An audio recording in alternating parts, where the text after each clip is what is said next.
살펴보겠습니다. 예수님 당시 많은 무리들이 예수님께서 행하시는 능력과 말씀을 들었음에도 불구하고 계속해서 표적을 구합니다.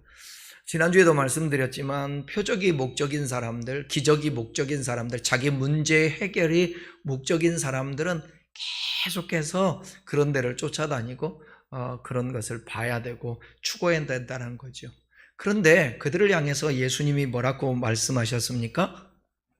그들을 향해서 패역한 세대, 믿음이 없는 세대, 악하고 음란한 세대라고 말씀했다고 지난주에 살펴봤습니다. 신앙적인 오늘날의 결과들을 보면, 신앙의 결과들을 좀 이렇게 점검해 보면 그런 것 같아요. 자꾸 체험 중심으로 하려고 그러고, 기적을 보려고 그러고, 주님의 음성을 듣는다, 환상이라든지 뭐 은사라든지 이런 거를 추구하는 사람은 한도 끝도 없어 계속 쫓아다니는 것 같아요. 마치 여러분 한번 점을 치러 다니는 사람들이 있잖아요. 한번 점 치러 다니는 사람은 계속 쫓아다녀요. 그 다음에 굿 한 번 하면 또 계속 굿하고 이렇게 되거든요. 그러니까 기독교 안에도 이 신앙이 미신적인 신앙을 갖고 있는 사람들이 참 많다라는 것이죠. 왜 그 당시에 사람들은 표적을 구했을까? 예수님께서 귀신의 힘을 빌려서 기적을 베푸는 것인지 아니면 하나님의 능력으로 기적을 베푸는 것인지 판별할 수 있는 표적을 구합니다. 지난주에도 말씀드렸지만 하나님께서 실질적으로 표적 준다고 해서 신앙이 이스라엘 백성들 광야에서나 심지어 주의 종까지도 그러잖아요. 엘리야 같은 경우 믿음이 충만할 때에는 갈멜산에서 바알과 아세라 선지자 850대 하나님의 섬기자 혼자 그 영적 대결을 하지 않습니까? 누가 하나님인가? 근데 바알 신을 섬기는 선지자들, 아세라 신을 섬기는 선지자들은 그냥 온종일 아무리 주문을 위하면서 바알이여 아세라 해도 불이 내리지 않는데, 엘리야 같은 경우는 그냥 아브라함과 이삭과 야곱의 하나님, 나의 하나님, 하늘에서 불을 내리십시오. 그때 불이 내려서 그 재물을 살르지 않았습니다. 이런 경험. 3년 반 동안 비가 오지 않아서 하나님 앞에 간절히 기도했더니 비가 와요. 그 전에 그릴 시내가에서 까마귀를 통해서 먹을 것을 공급받아요. 사르밧 과부에게 떡반죽 그릇이, 기름 그릇이, 병이 마르지 않는, 계속해서 하나님께서 그걸 통하여서 먹고 살 수 있게 해주시는 그런 기적을 경험했음에도 불구하고 어떤 사건, 이세벨이 죽이겠다고 했을 때에 아합의 왕의 부인, 왕비, 그때에 도망쳐서 로뎀나무 아래서 죽기를 구했던 그런 사람. 그러니까 여러분, 하나님을 신뢰하는, 하나님의 말씀을 통해서 그분이 어떤 분이시고 어떻게 우리의 인생을 인도해 가며 하나님의 역사를 어떻게 이끌어가는지 거기에 대해서 성경을 통하여서 깨닫고 하나님 말씀을 통해서 이해하게 되면 표적 같은 거 없어도 되거든요. 수도 없는 표적을 보고 예수님의 말씀을 들었음에도 불구하고 귀신의 역사라고 했던 그 지도자들, 많은 무리들, 그들이 다시 한번 또 예수님을 시험하여 이게 표적을 구하는데, 예수님은 표적을 구하는 유대인들에게서 뭐라고 말씀하느냐? 야, 너희들 표적 구하는데 이 악한 세대다. 너희는 내가 너희에게 보여줄 표적은 무슨 표적밖에 없다? 요나의 표적밖에 없다. 도대체 요나의 표적이 뭘까? 왜 예수님은 다른 표적을 보여주시지 않고 요나의 표적이라고 말씀했을까? 11장, 마태복음 12장 40절을 한번 보겠습니다. 마태복음 12장 40절 읽습니다. 요나가 밤낮 사흘 동안 큰 물고기 뱃속에 있었던 것 같이 인자도 밤낮 사흘 동안 땅속에 있으리라. 이 말씀과 같이 요나가 사흘 동안에 물고기 뱃속에 있었던 것 우리 너무 잘 알잖아요. 하나님이 니느웨 백성들에게 가서 하나님 말씀을 선포하고 그들이 회개하고 구원받게 하라. 요나는 마음에 들지 않은 거예요.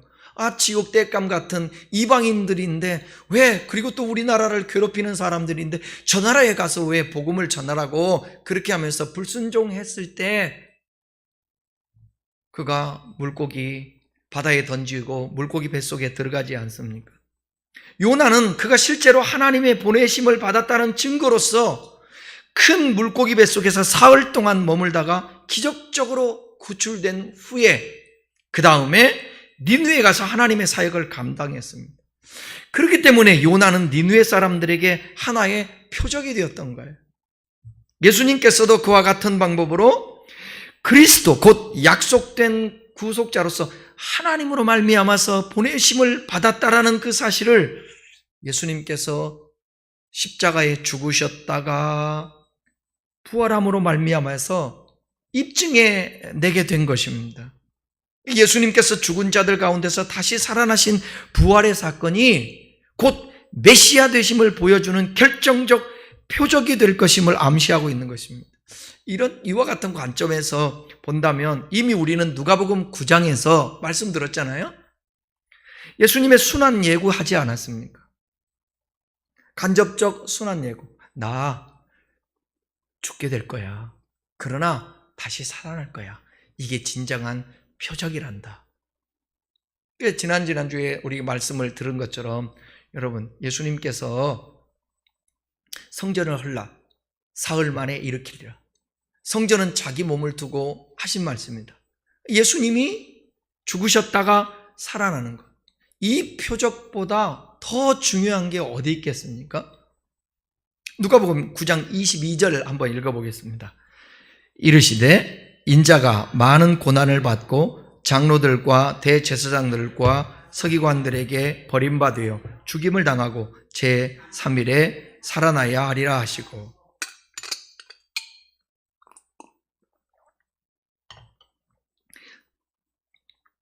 물고기 뱃속에서 나온 요나가 니느웨 사람들에게 회개를 촉구했을 때 회개운동이 일어났듯이 예수님께서 하나님의 말씀을 선포하실 때 사람들이 회개해야 함을 촉구하신 것으로 볼 수 있습니다.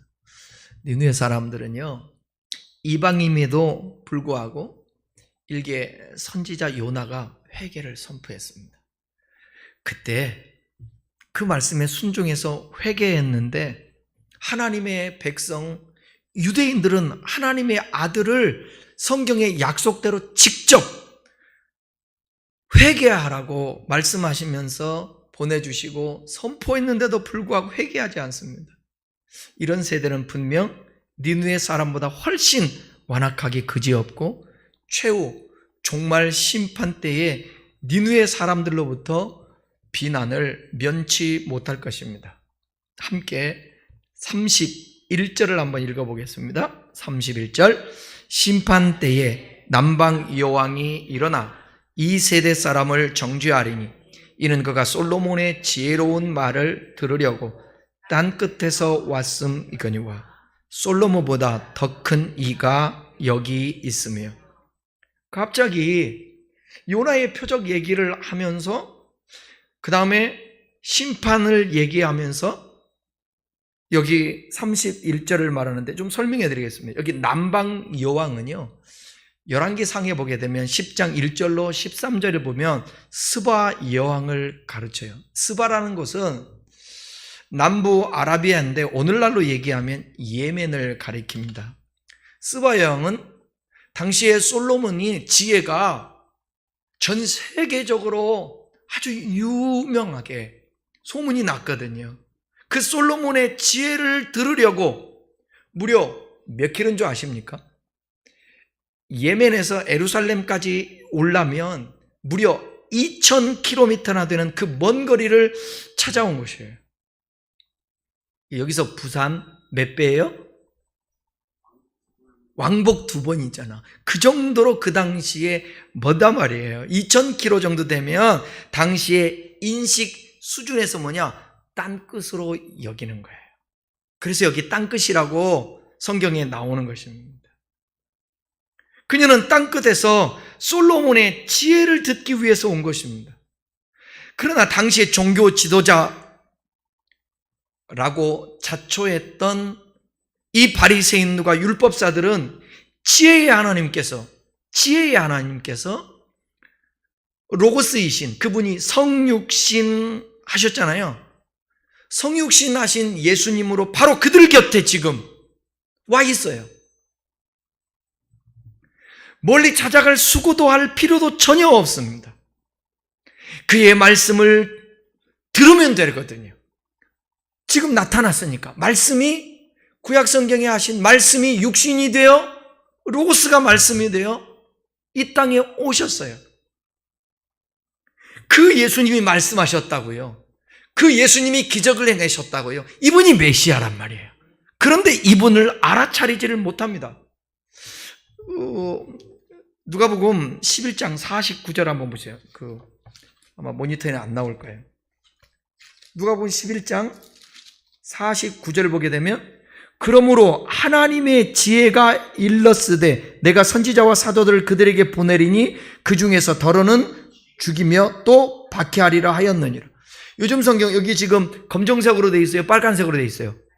빨간색은 누가 얘기했다는 거예요?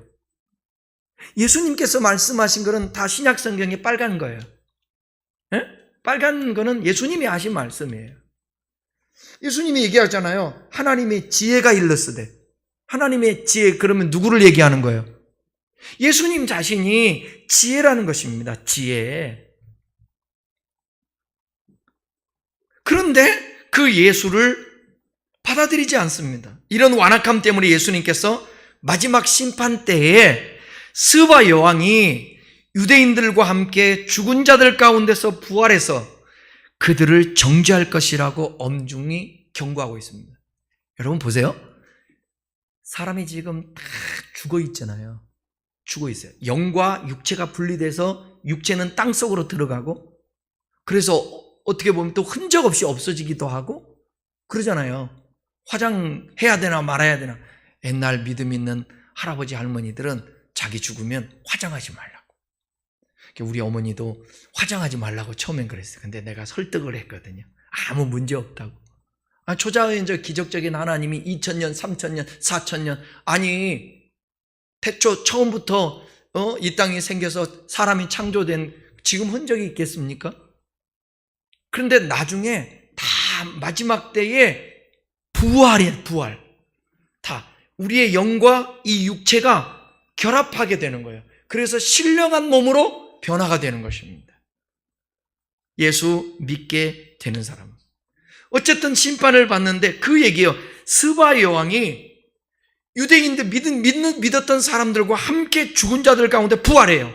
그래서 그때에 정죄를 하는 거예요. 나는 지혜를 얻고자 2000km나 되는 먼 거리도 마다하지 않고 그렇게 열정을 가졌는데, 너희들은 지혜이신 예수님께서 이 땅에 오셨는데도 불구하고, 너 옆에 있었는데도 불구하고 너 믿지 않았느냐. 예수님이 자신이 메시아라고 증거했음에도 불구하고 할 말이 없는 거예요. 예수님의 부활관에 의하면 부활관, 선인은 물론 악인도 종말의 때에 다 부활한다고요. 최후 심판 때에 죽었던 스바 여왕이 예수님 당시 유대인들과 함께 부활해서 예수님을 대적했던 바리새인과 율법학자다. 그리고 당시의 모든 종교 지도자들을 정죄한다는 거예요. 심판하는 거예요. 자, 요한복음 5장 29절 중요한 말씀이에요. 읽어보세요.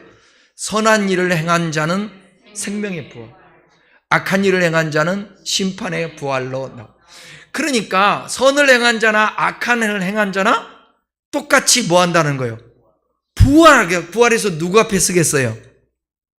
하나님의 심판대 앞에 쓴단 말이에요. 그때에 주님도 함께 하실 텐데, 여러분은 생명의 부활을 해야 되겠어요? 심판의 부활로 주님께 나가야 되겠어요? 생명의 부활이 아니야. 생명의 부활이라고, 이거는. 아니, 태풍만 지금 몰려와도요, 요즘 흉기 난동 사건들이 길 가면서도 뭐 축구 선수도 아닌데 이강인도 아닌데 이렇게 봐야 돼. 뒤도 돌아봐야 되고. 그것도 두려운데요, 여러분. 이제 뭐냐면 영원한 천국인가 영원한 멸망인가 그 상황이에요. 이때에 당시 사람들이 변명할 수가 없어요. 스바 영이 딱, 야, 예수님이 이렇게 말씀했잖아요. 스바 영화를 들먹이면서 지혜를 얻고자 2000km까지 그렇게 달려갔는데 너희들은 뭐냐? 그때 스바 양이 딱 나타나요. 내가 증인이라고. 나 진짜 그랬다고. 할 말이 없죠. 여러분은 선한 일을 행한 자는 생명의 부활로, 악한 일을 행한 자는 심판의 부활로. 그러니까 이게 이 한마디만 듣고 제 말을 오해하면 안 되는데, 그러니까 신앙생활을 해요. 저는 그런 거예요. 예수님 믿습니다. 아멘. 이거 갖고 구원받는다? 천만에. 그건 어떻게 예수님을 고백하고 어떻게 그 예수님과 상관하며 어떤 삶을 살아가고 있고 어떤 가치와 목적을 이루어가면서 사느냐를 봐야 저 사람이 진짜 구원을 얻을 사람인지 아닌지를 알 수 있게 되는 것입니다.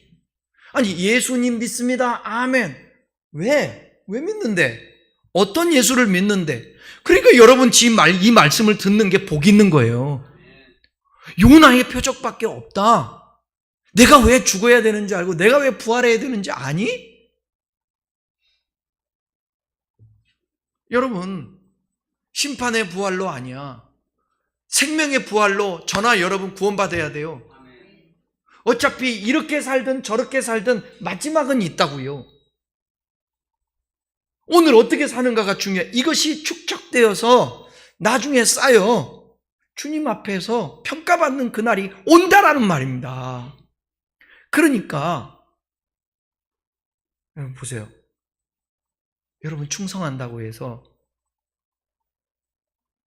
몸이 병듭니까? 아니잖아요. 제가 십자가 탑 올라가서 땀을 미역감 정도로 흘려가지고 칭칭 감고 묶어놨다고 해서 내가 오늘 가서 병들어서 죽습니까? 아니에요. 여러분들 이 시간을 들여서 예배한다고 해서 인생에 뭐 잘못되는 거 있습니까? 주님 앞에 11조를 하고 헌신, 때로는 물질을 얼마나 아까워요. 그 주님 앞에 드린다고 해서 못 먹고 굶어 죽는 사람이 있습니까 지금? 아니잖아요. 다 산단 말이에요. 이렇게 살아도 저렇게 살아도 하나님이 성경에 말고 있어요. 굶겨주지 않아요. 그럼 주 앞에 서는 그날이 온다고.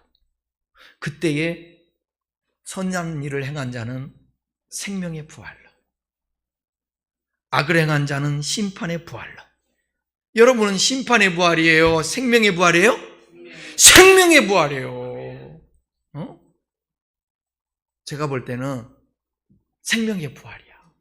생명의 부활. 그러니 얼마나 감사해요. 오늘 피곤하고 힘이 들고 걱정이 생기고 염려가 있어도 그래도 다 살아요.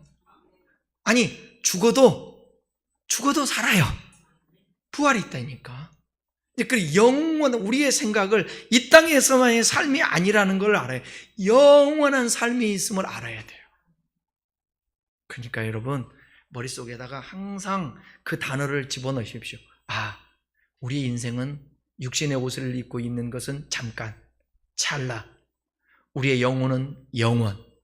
그러면 육체가 나중에 덧입을 것인데, 영혼에 덧입을 것인데, 이 덧입어서 부활될 때의 생명의 부활을 얻기 위하여 오늘 내가 조금 힘들고 그렇다 할지라도 주님을 믿고 따라가고.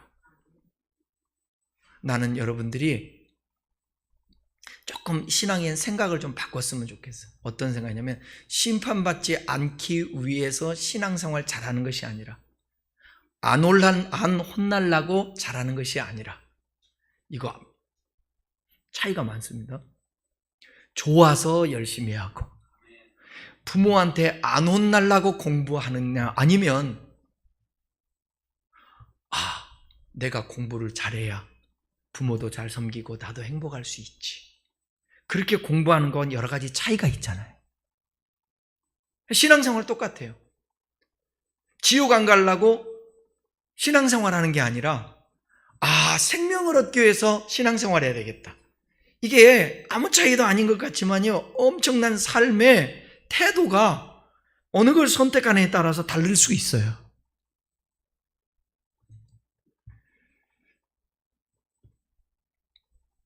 또 성경 한번 보십시다. 11장 32절입니다. 32절 시작. 심판 때에 니느웨 사람들이 일어나 이 세대 사람을 정죄하리니 이는 그들이 요나의 전도를 듣고 회개하였음이니와 요나보다 더 큰 이가 여기 있느니라.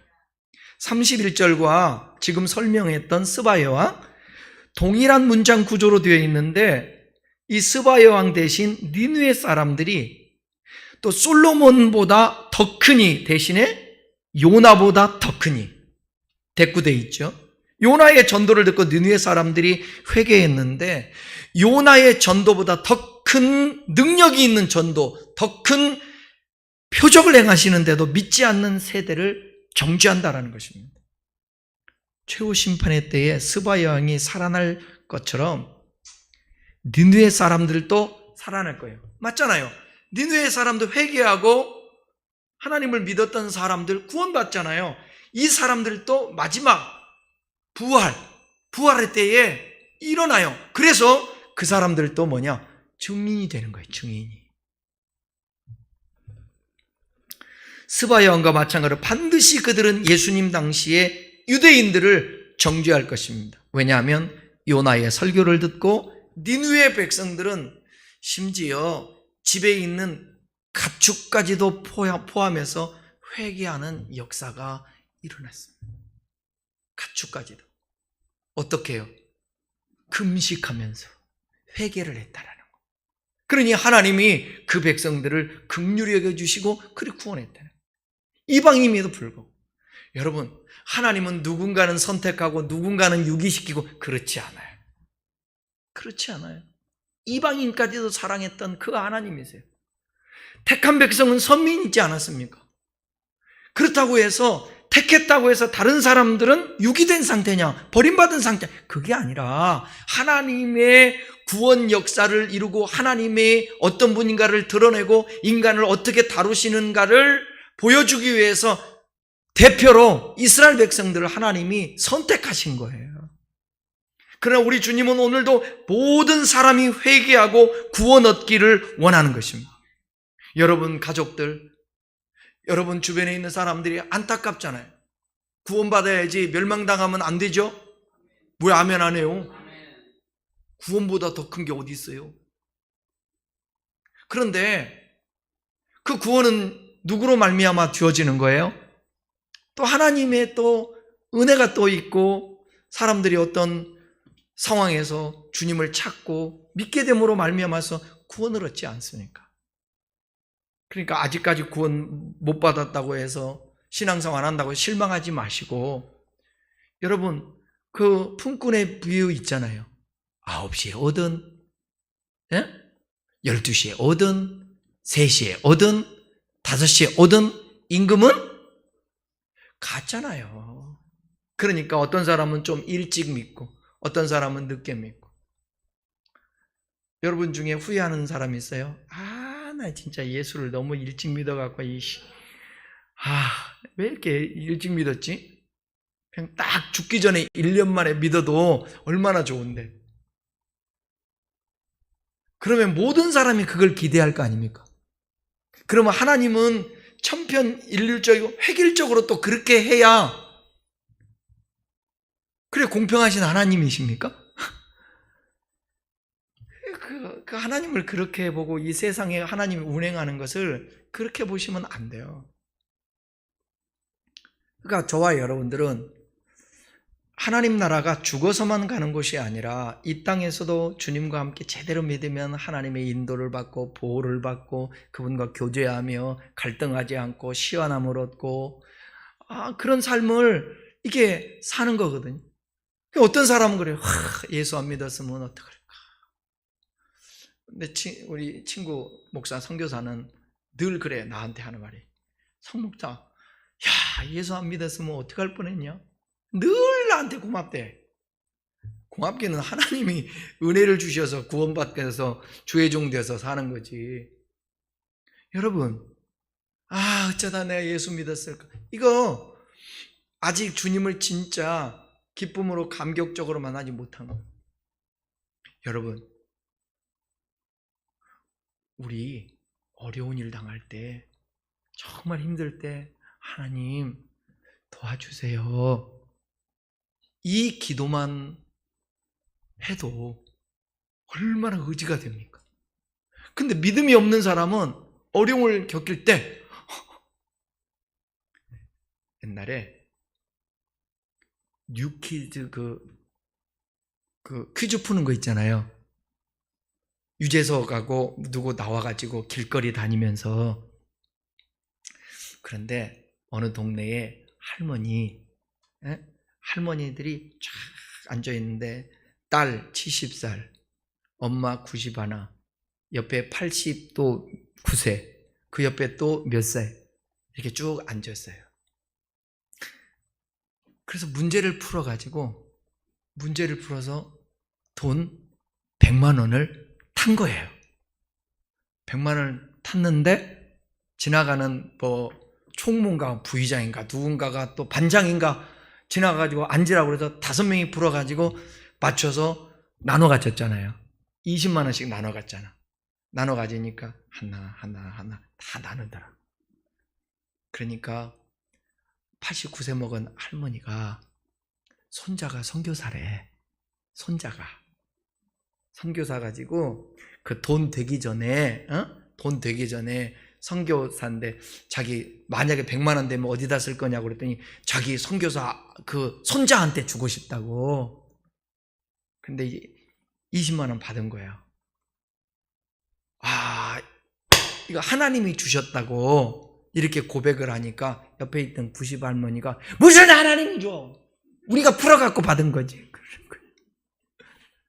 그렇지, 우리가 풀어서 받은 게 맞지. 그런데 해석을 91살 먹은 할머니는 자기가 풀어서 됐다고 그러는데, 89세 먹은 할머니는 하나님이 도와서 20만 원 받게 됐다고 빨아라 고백을 하는 거예요. 사실은 누가 맞은 거예요? 91세가 맞는 거예요? 89세가 맞은 거예요? 91세가 맞은 거죠. 그런데 이것을 한번 돌려보실래요? 지나가다가 유재석을 안 만났으면 자기가 만나고 싶어서 만났나요? 아니잖아요. 이게 이 세상이라는 게, 우연이라는 게 그게 없어요. 근데 어떤 사람은 하나님이 주셔. 그러니까 뭐라고 그래? 여기 풀어서 준 거지. 그러니까 나는 그래도 하나님이 줬다고 나는 생각해. 그러는 거야. 얄밉겠지. 그분은 그렇게 믿겠다는데. 그건 뭐냐면 인생의 겸손함으로 하나님이 모든 것을 운행하고 있다라는 거예요. 여러분, 이렇게 사는 사람과 내가 해서 살았다고 하는 사람과 삶에서 어떤 사람이 마음이 편하게 살 수 있겠습니까? 힘들 때 우리가 해서 돈 얻었지라는 사람이 하나님 찾겠습니까? 그럼 어떻게 돼요? 막 찾아야지, 누군가를 찾아야 되는데, 20만 원 하나님이 주신 거 한 사람은 범사에 무슨 일이 일어나도 누구를 찾는 거예요? 하나님. 이건 샤머니즘이 아니에요. 왜냐하면 영혼을 사모하게 하신 하나님이 계시다라는 주님을 믿고 살아가는 증거가 되는 거예요. 그러니까 축복이지. 난 기도할 수 있어 얼마나 감사해요. 낮에도 이게 깜빡깜빡해요. 낮에도 선배 목사님이 와서 식사하고 대화를 하다가 뭐 때문에 뭔데 내용은 까먹었네. 근데 나 기도했어, 하나님 앞에. 뭔가 모르겠는데 기도를 한 건 기억이 나. 뭘 기도했을까? 하나님. 막 얘기하는 속에 나에게는 하나님, 함께 해주시고 도와주셔서 뭐 나쁜 일이든 그런 일이 일어나지 않도록 하나님이 간섭해 주십시오. 순간적으로 기도할 수 있잖아요. 여러분, 애가 갑자기 다리가 이렇게 접질렀어. 그러면 하나님 안 믿는 사람들은 그러잖아요. 옛날 우리 엄마 아빠들은 얼마나 다쳤니? 그렇게 하지 않죠. 어떻게 하죠? 아니, 다리 삐어가지고 지금 아파 죽겠는데 뭐라고 하냐고. 그 말이나. 그렇게 합니까? 등짝을 쥐어 때리면서 조심하라고 그러잖아요. 아니, 아파갖고 지금 죽게 생겼는데 때리면서 이거 조심하라고 엄마가 그랬니 안 그랬니? 근데 우리 예수 믿는 사람들은 어떻게 해요? 바로 하나님 어떻게 해요? 하나님 도와주세요. 이렇게 기도하잖아요. 그게 믿는 사람과 믿지 않는 사람들의 엄청난 차이인 거예요. 우리는 신앙을 갖고 있으니 얼마나 좋아요. 결혼하기 전에도 하나님, 나 이 사람하고 결혼하는 게 맞아요? 안 맞아요? 주변에 보니까 여러분들한테 질문 안 할게요. 답이 뻔할 것 같으니까. 그럴 일도 없지만 우리는 이런 질문 하잖아요. 다시 만나도 당신은 선생님은 부인하고 살겠습니까?